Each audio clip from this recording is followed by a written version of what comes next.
Sopano tikhonza kuyankhula kuti chipani cha UTM chayamba kuyabwa.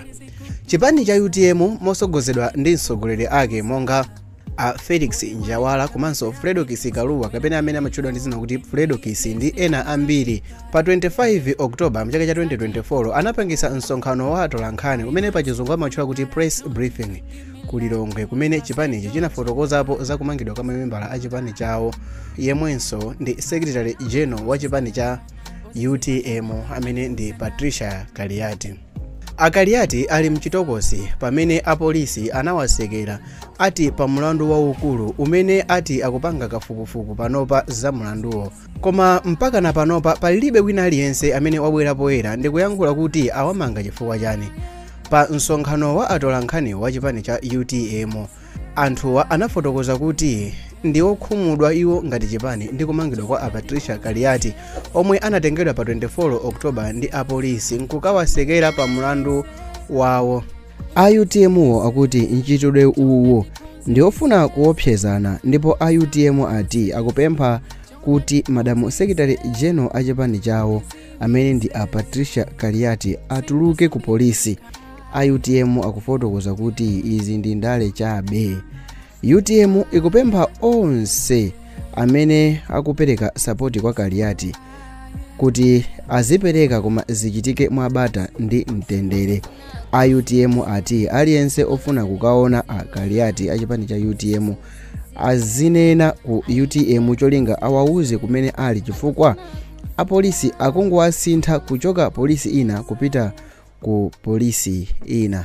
UTM ikuti singavomereze mchitidwe wophwanyirana maufulu maka mziko la Malawi lomwe ndi la ufulu wa demokrasi. A UTM akuti akuthokoza zipani zina monga a president a UDF atupere Muluzi, a vice president a DPP ku Central a Gangata komanso president wa Afode a Chihana popita ku polisi kukaona a Kaliati. UTM pouza atolankhani anati iwo akuona ngati kumangidwa kwa a Patricia Kaliati ndi ndale chabe ndipo ndi political arrest. Unyinji wa anthu komanso masapota a UTM ndi masapota a zipani zonse zosusa akumakhamukira ku polisi kukaona a Kaliati ndi zikwangwani m'manja zoonesa kusakondwa ndi kumangidwa kwa a Patricia Kaliati.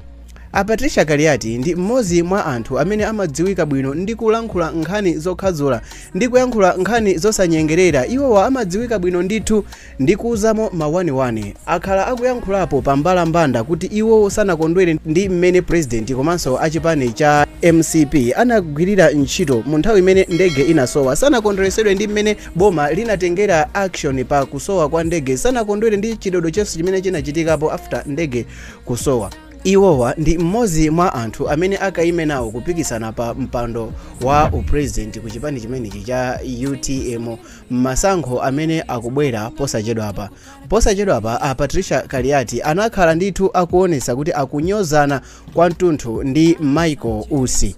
Mu video ina anaoneka ndithu akuonesa kusagwirizana konse ndi a Patricia Kaliati pamene Michael Usi anayankhula kuti msonkhano umene anakanyozedwawo ausanachitike ndi kuti Patricia Kaliati anamwenderapo Michael Usi anakacheza monga munthu ndi m'bale wake achipani chimodzi, koma zosatira zake anapezekano kuti anakanyoza dolo ndani kapena amene awine ndani masankho a UTM.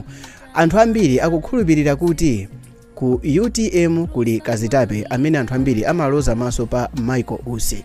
Tiyankhule kuti political arrest iyi ikuchitika within UTM. Perekani maganizo anu tidziwe. Dzina langa ndine Samavita.